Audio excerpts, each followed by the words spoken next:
Hello and welcome to another episode of Rovis Rants. Today we're talking Michigan State football, specifically Coach Mel Tucker and the situation he has found himself in, where he could potentially lose $80 million.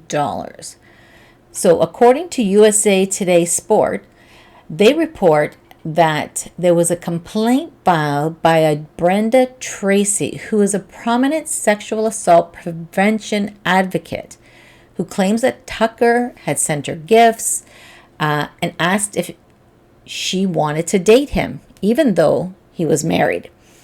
During a phone call, apparently, he decided it would be a good idea to masturbate during this call.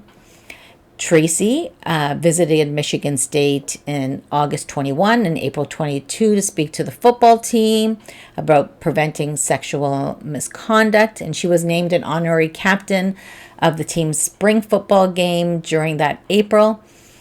After the game, Tracy and Tucker called Tucker called Tracy multiple times, asking specifically to meet with her individually, and even suggested slipping into her hotel through a back door so nobody would see him. And this, again, is according to USA Today's and their report.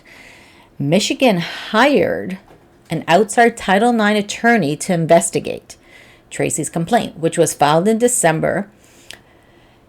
In a March letter to the investigator, Tucker called this relationship mutually consensual and intimate. In statements to the investigator, Tucker acknowledged masturbating on the call, but said the two had consensual phone sex. Obviously, he was in a different mindset than she was. Miss Tracy's distortion of our mutually consensual and intimate relationship into the allegations of sexual exploitation has really affected me. He wrote this in a letter to the investigator in March of 2022. He says, "I'm not proud of my judgment, and I'm having difficulty forgiving myself for getting into the situation. But I did not engage in misconduct by any definition." Well, his wife might have a different interpretation of that. Tracy didn't respond to the messages from ESPN Sports and other sports outlets.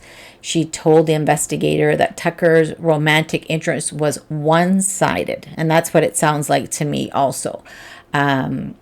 If you're having phone sex, I think both people are aware that they're having phone sex and not just one person.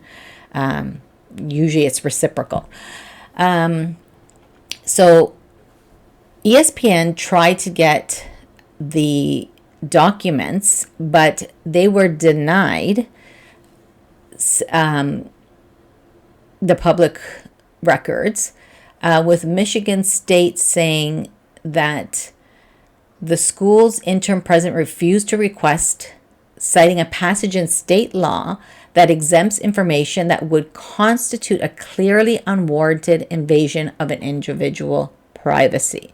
Now, I understand that to some degree, but if you're filing a public document, it's public, so I don't know. So under FOIA's privacy exemption, information is exempt if it is personal in nature, and disclosure would reveal little to nothing about the inner workings of the government. Information is personal in nature when it is intimate, embarrassing, private, or confidential. And that's why Michigan denied this request from ESPN to get the records.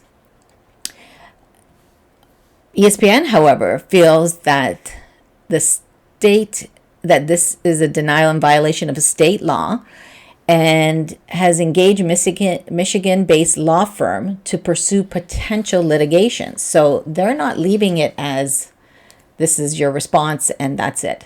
So matters could get specifically worse for Coach, because if ESPN is successful in their attempt to get all the details, more of this is going to come out. So not only will that affect I'm sure his marriage, if it hasn't already, but potentially affect his position as head coach at Michigan State.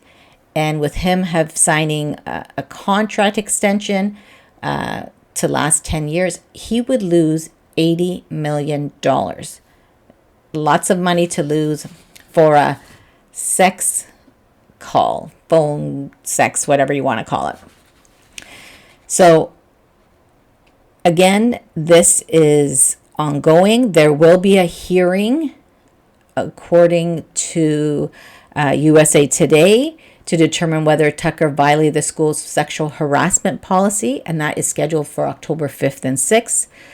Tucker, in his 4th season at Michigan State, signed a contract extension on November 2021 worth roughly $95 million over the 10 years, which made him one of the highest paid coaches in college football, in college sports actually. Tucker's contract says the school can fire him with cause if the coach engaged in any conduct which constitute moral turpitude or which in the university's reasonable judgment would tend to bring public disrespect, contempt, or ridicule. Now, I'm going to say the fact that somebody even made a claim is probably going to give them just cause. I'm not a lawyer, but I mean, Michigan State's reputation for hiring a coach who potentially engaged in sexual harassment doesn't bode well for the school, although, you know, you can't control what somebody does in the privacy and after hours. You would hope that you are hiring people of good moral compass. So we'll have to wait to see on October 5th and 6th what happens with Coach Mel Tucker. Will he lose $80 million? Subscribe to Rovis Rants, hit the like button, and I'll keep you up to date on this and sports news.